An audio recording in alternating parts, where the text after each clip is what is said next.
പ്രിയ സഹോദരങ്ങളെ, ഇപ്പോൾ ഞാൻ നിങ്ങളുടെ മുൻപിൽ വന്നത് ഓട്ടോസഭയിലെ ചില കാര്യങ്ങൾ പറയാനായിട്ടാണ്. അതായത്, ഒരു കാലം എൻ്റെ ചെറുപ്പകാലത്തൊന്നും OBBS ഇല്ല. അത് കഴിഞ്ഞ് ഈ അടുത്ത കാലത്തൊക്കെ എന്നാ OBBS തുടങ്ങിയതെന്ന് എനിക്കറിയത്തില്ല. എന്നാൽ പല സമയത്ത് ഞാൻ കാണാറുണ്ട് സൺഡേ സ്കൂളിൽ ഇപ്പോൾ കൊച്ചു പിള്ളേർ അവിടെ പഠിക്കുന്നതൊക്കെ എന്തോ പഠിപ്പിക്കുന്നു എനിക്കറിയത്തില്ല. പഠിപ്പിക്കുന്നവർക്ക് എന്തോ പഠിപ്പിക്കണമെന്ന് അവർക്കറിയത്തില്ല. അവരവരുടെ കഥ പറഞ്ഞു കൊടുക്കും, പാട്ട് സാരമില്ല. എന്നാൽ അവിടെ നടക്കുന്ന ഒരു കാര്യം, ഇംഗ്ലാവ് വിളിക്കാൻ, അതായത് OBBS കഴിഞ്ഞേച്ച് ഈ പിള്ളേരെ 5 വയസ്സ് തൊട്ട് പിള്ളേരെ OBBSലുണ്ടെന്ന് മനസ്സിലാക്കണം. അവരെ റോഡിലിറങ്ങി തൊപ്പിയും വെച്ച് കൊടിയും പിടിച്ച് OBBS സിന്ദാബാദ് പോരായോ? ഞാൻ ചോദിക്കുന്ന, ഈ 5 വയസ്സുള്ള കുഞ്ഞിനെ നിങ്ങൾ ബൈബിളിലെ ഏത് ഭാഗമാണ് പറഞ്ഞു പഠിപ്പിക്കുന്നത്? അവൻ എന്തു മനസ്സിലാകും? ഇത് പുരോഹിതവർഗത്തിൻ്റെ ഒരടവാണ്, അല്ലാതെ ഞാൻ പറയത്തില്ല. കാരണം ഒരു കോഴിയെ അടവച്ചാൽ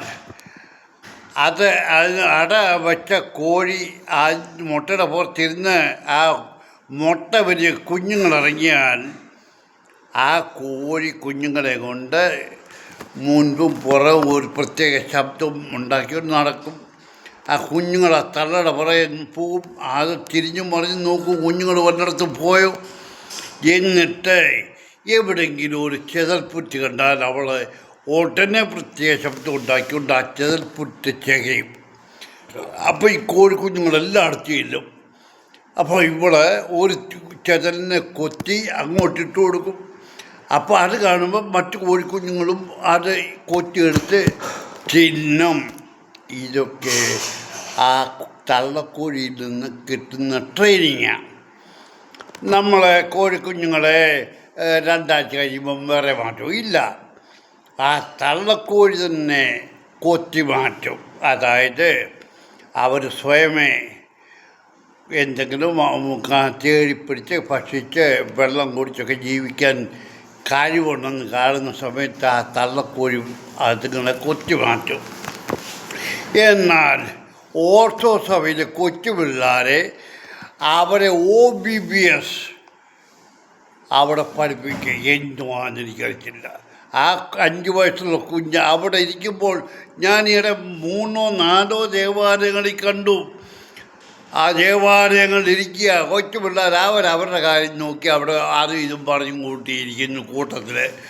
ഇവരവിടെ നിന്നെല്ലാം വലിയ പ്രസംഗം മാറ്റി വെത്താനും അവൻ്റെ അമ്മയുടെ എല്ലാവരും കൂടെ. എന്താ ഇതിൻ്റെ ഉദ്ദേശം? കുഞ്ഞുങ്ങൾ നന്നാകരുത്. ആ കൊച്ചു കുഞ്ഞുങ്ങൾ വീട്ടിൽ അത്രയും സമയം ആ തള്ളയുടെയും തന്തയുടെയും തള്ളയുടെ കൂടെ തള്ള ചെയ്യുന്ന ജോലി കണ്ട് തള്ള പറഞ്ഞു കൊടുക്കുന്നത് കേട്ട് അവൻ മനസ്സിലാണ്. ഒരു തള്ള പറഞ്ഞു കൊടുക്കുന്നതിൽ കൂടുതൽ ഒരവനും പറഞ്ഞു കൊടുത്താൽ കുഞ്ഞുങ്ങൾക്ക് മനസ്സിലാകത്തില്ല. തള്ളക്കറിയാം കുഞ്ഞിനെ. ആ കുഞ്ഞിന് പറഞ്ഞു കൊടുക്കേണ്ട വിധത്തിൽ അവൾ പറഞ്ഞു കൊടുക്കും. അവന് അത് കേൾക്കും, മനസ്സിലാക്കും. ഇവിടെ അതല്ല. ഇത് കഴിഞ്ഞിട്ട് ഇപ്പം ഓട്ടോസഭ വലിയ വലിയ പ്രവർത്തനങ്ങളാണ്. ഇപ്പോൾ ഈയിടെ ഞാൻ കണ്ടു എൻ്റെ എനിക്ക് ഏതോ ഒരു പുതിയ കൊണാപ്പുണ്ടാക്കിയിട്ടുണ്ട്. എന്തുവെന്ന് പറഞ്ഞാൽ അതിൻ്റെ പേര് ഏതായാലുമുള്ള ഇപ്പോൾ ഒരു പുതിയ ഒരു ഗ്രൂപ്പുകളുണ്ട് സഭയിലെ ചെറുപ്പക്കാർക്ക്. അവരുടെ യൂണിയനും അതുമൊക്കെ ഉണ്ട്. 40-നും 60-നും ഇടയ്ക്കുള്ള ആൾക്കാർക്ക് ജോലിയില്ല സഭയിൽ. അപ്പോൾ അതുകൊണ്ട് അവരെ എൻഗേജ് ചെയ്യാനായിട്ടൊരു പരിപാടി. എന്താ, ഇവരെ ഈ സഭയിൽ പോയി നിങ്ങളുടെ ഇതിനകത്ത് നടന്നാൽ മതിയോ? നിങ്ങൾ അവർക്ക് വിശപ്പിന് വല്ലതും കൊടുക്കുമോ? അവരുടെ വീട്ടിലെ കുഞ്ഞുങ്ങളെ ആര് നോക്കും? അവരെ സംരക്ഷിക്കേണ്ട കടമ അവരുടെ വീട്ടിലെ മാതാപിതാക്കന്മാരാണ്. കുറേ തേണ്ടി പാരസ്റ്റകൾ ഒരു തൊഴിലുമില്ലാതെ ഇറങ്ങിയിരിക്കാം. മറ്റേത് മറിച്ചത് സുഖമല്ലയോ, നടന്നാൽ മതി ഓരോ പ്രസ്ഥാനത്തിൻ്റെ പേര് പറഞ്ഞേച്ച്. അവിടെയും ഇവളുമാർക്കും എല്ലാം ഭർത്താക്കന്മാരുള്ള അവന്മാരൊക്കെ പെണ്ണാണച്ചരന്മാരാണ്. അല്ല, എത്ര പുരോഹിതൻ്റെ ഭാര്യമാർ ഇതിൻ്റെ എല്ലാം കൂട്ടത്തിൽ പോകുന്നുണ്ട്. അവളുമാരെല്ലാം വീട്ടിൽ കുഞ്ഞുങ്ങൾക്ക് കടയിരിക്കുക.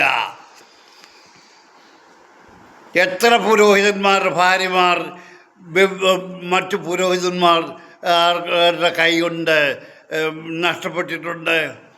സാധാരണ വിശ്വാസികളുടെ ഭാര്യമാർക്കും പ്രസാരിച്ച് അവരെയല്ലേ ഈ പുരോഹിതവർഗം പീഡിപ്പിച്ചിട്ടുള്ളൂ. എത്ര ഉണ്ടെന്ന് ഞാൻ എണ്ണി പറയാൻ വേണമെങ്കിൽ, ഒരു പുരോഹിതനോട് ആ സ്ത്രീയുടെ ഭർത്താവ് ചോദിച്ചപ്പോൾ അവൻ കരയേണ്ട നിന്നെ ഞാനൊന്നും ചെയ്യിച്ചില്ല, നീ എത്ര പ്രാവശ്യം എന്ന് ചോദിച്ചു. ഈ ഏതെങ്കിലും ഒരു പുരോഹിതൻ്റെ ഭാര്യയെ ഏതെങ്കിലും ഒരു പുരോഹിതൻ പോയി കുമ്പസാരിപ്പിച്ച് ഹോട്ടലിലോ അരമനയിലൊക്കെ എത്തിയിട്ടുണ്ടോ? ഇല്ല. അതിൻ്റെ ആവശ്യമില്ല. അവർക്ക് കുമ്പസാരിക്കേണ്ട കാര്യമില്ല. അതാ ഒതുക്കത്തിലൊക്കെ മറ്റേ നടന്നോളും. ഇത് ഓട്ടോ സഭ വളരെ നല്ല സഭയാണ്. ഇപ്പം അവർക്ക് കരച്ചിൽ കൂടിയത് ഇന്നും ഇവരുടെ കരച്ചിൻ്റെ കാര്യം, ഇവർക്ക് വരുന്ന കാശിൻ്റെ കണക്കൊന്നും ഇവന്മാർ സൂക്ഷിക്കത്തില്ല.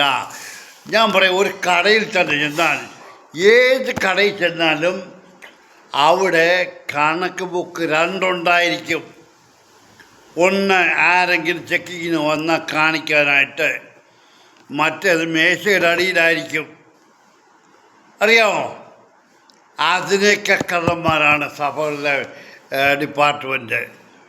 കാതോലിക്ക പറഞ്ഞു, എല്ലാം ഞാൻ പെട്രോൾ അടിക്കുന്നവരെ കണക്കുണ്ടെന്ന്.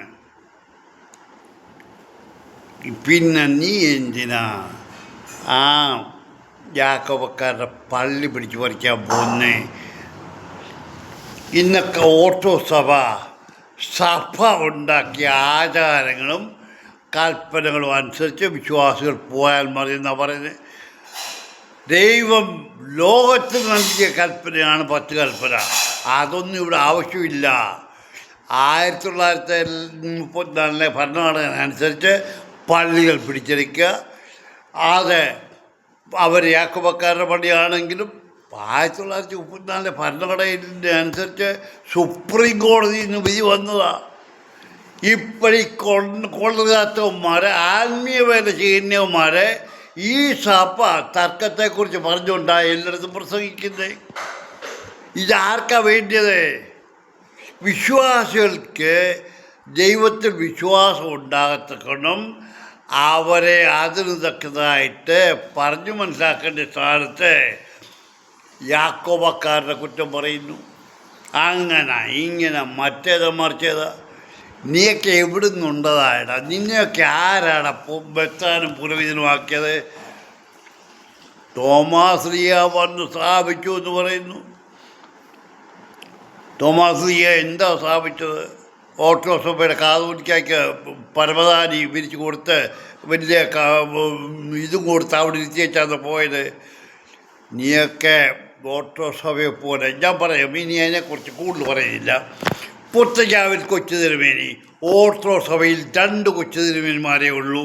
ഒന്ന് പരമല കൊച്ചു തിരുമേനിയും ഒന്ന് പുത്തജാവിൽ കൊച്ചു തിരുമേനിയും. അവർ രണ്ടും അവരുടെ പണസഞ്ചി നിറയ്ക്കാനല്ല നോക്കിയത്, നാടിൻ്റെയും സമുദായത്തിൻ്റെയും പൊതു നന്മയ്ക്കായിട്ട് അവർ പ്രവർത്തിച്ച്. പുത്തയായ കൊച്ചു തിരുമേനിയെക്കുറിച്ച് ഇന്ന് ഇപ്പം 3-4 ദിവസമായിട്ട് ഓരോ ദരിദ്രവാസികൾ, ഇവനൊന്നും തിരുമേനിയുടെ പേര് അവൻ്റെ നാവിലെടുക്കാൻ അർഹതപ്പെട്ടവനല്ല. ഏത് മെത്രാനായാലും പുരോഹിതനായാലും.